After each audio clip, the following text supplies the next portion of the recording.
Perfeito? Então, armazenamento, né? É importante a gente entender essas características, tá?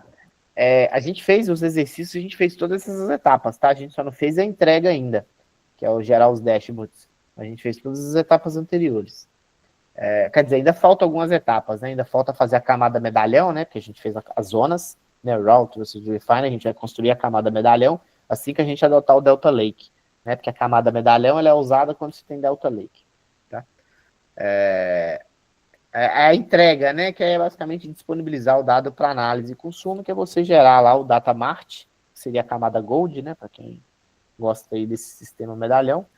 E bom, aí é muito analytic engineer, né? Aí já entra o cara mais de analytics ali para ele começar a construir a história baseada em dados, né? Onde ele vai começar a montar os dashboards.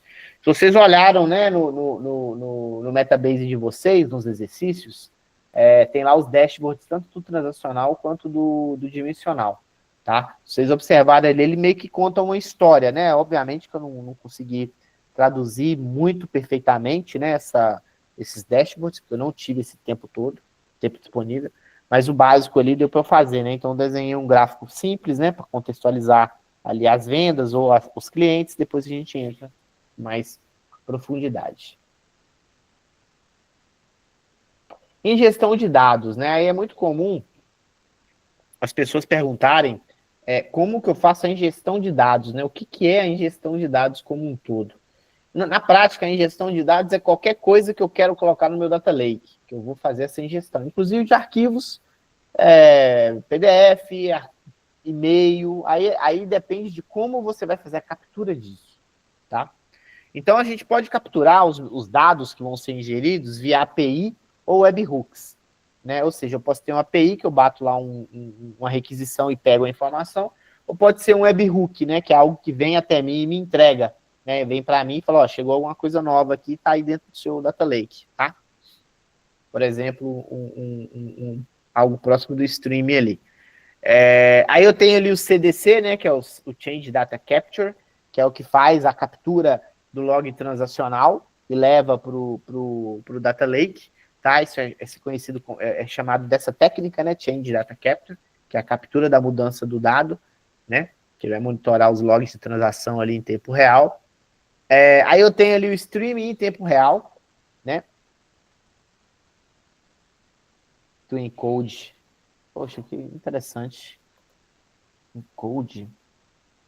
Peraí, deixa eu ver se eu... Ah, entendi.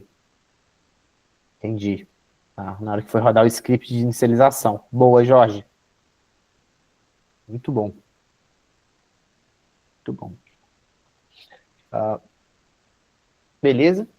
Aí tem o stream e o tempo real ali, né? Que a gente faz para que a gente possa fazer análises em tempo real, né? Consumir análise de sentimentos. Isso é muito comum, por exemplo, na época das eleições, né? Que tinha lá o Bolsonaro e o Lula discutindo lá nas eleições lá, né? E as pessoas queriam fazer análise de sentimento para capturar quem se saiu melhor, né? Porque antigamente você fazia antigamente você não conseguia capturar isso, né? Hoje com o Twitter, por exemplo, com as redes sociais, com as hashtags, você consegue capturar, por exemplo, fazer uma análise de sentimento da mensagem da pessoa e ver se ela gostou ou não do que foi falado, né? Aí você vê lá o Lula falando uma coisa, o Bolsonaro falando outras pessoas comentando, e você consegue fazer em tempo real essa análise de sentimento para tentar entender ali como é que as pessoas se sentiram, né? Tiveram suas emoções ali acesas ali pela discussão. E o mais comum e o default, que é o que a gente fez a vida toda e que vai continuar sendo feito, é o batch, que é aquele processamento de lote, onde, em vez de você ficar toda hora mandando, você manda de tempos em tempos, tá? Então, basicamente, é isso que o engenheiro de dados vai fazer quando se analisa ingestão, tá? Aí entra o processamento de dados, né? Então, ou seja, os dados já estão dentro do meu data lake e eu preciso agora trabalhá-los, né? Brincar com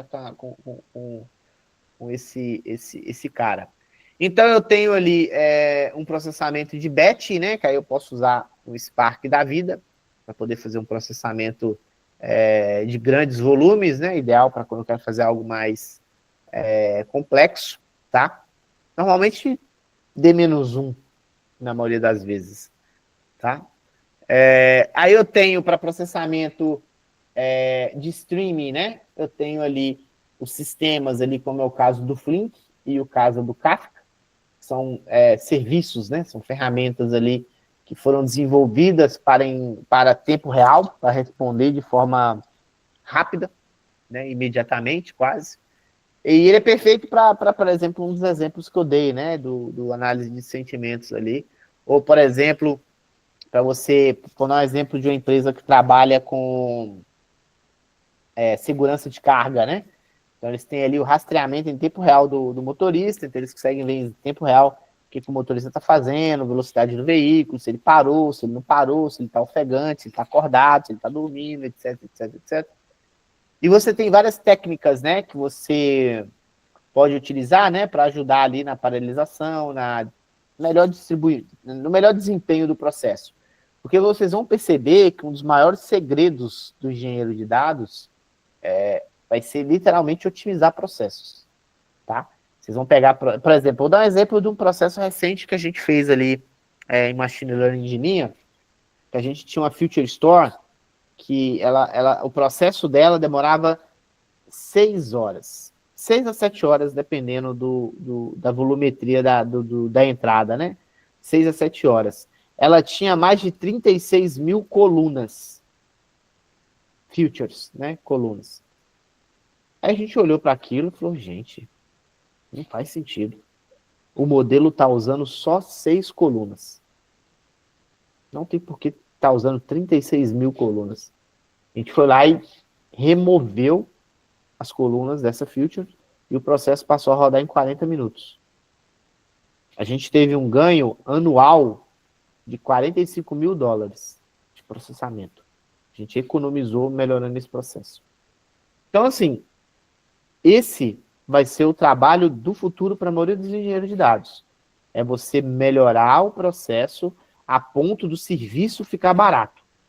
Então, você tem a nuvem, você vai usar a nuvem de uma maneira tão eficiente que aquele valor daquele serviço ali vai ser irrisório, ou seja, você vai gastar pouquíssimo para rodar um determinado, para capturar um cliente baseado naquele serviço que você paga na nuvem. Tá? Então, esse vai ser o game do futuro aí, quando a gente começar a ter over-engineering resolvido, tá? Então, o que for over-engineering aí, certeza que a inteligência artificial ela vai capturar. E já vem capturando, tá? Para quem trabalha com Databricks, já percebeu que o Databricks ele simplificou muito o dia a dia do engenheiro de dados. Por quê? Porque ele criou caixinhas que facilitou o gerenciamento e o controle das ferramentas do engenheiro de dados no dia a dia.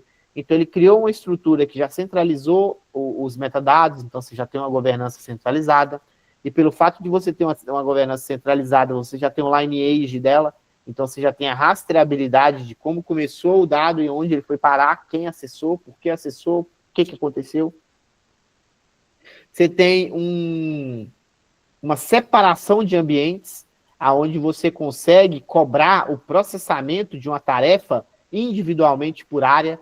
Então, por exemplo, eu como engenheiro de dados, os meus processos são extremamente baratos. Por quê? Porque eles foram construídos para serem eficientes. Então, eu rodo 4, 5, 6 terabytes de informação por dia, por mês, por semana, e isso custa muito pouco dentro de o que custaria se tivesse sido feito de forma errada, tá? Então, isso é o que faz, né, o trabalho do engenheiro de dados valer a pena, tá? Então, por isso que eu falei que a ingestão, ela representa 20% do trabalho do engenheiro de dados. A maior parte do trabalho do engenheiro de dados vai ser otimizar processo. Por que o processo do Spark está demorando para rodar, por que determinada query está demorando para rodar, o que a gente pode fazer para melhorar o serviço X, Y e PTO.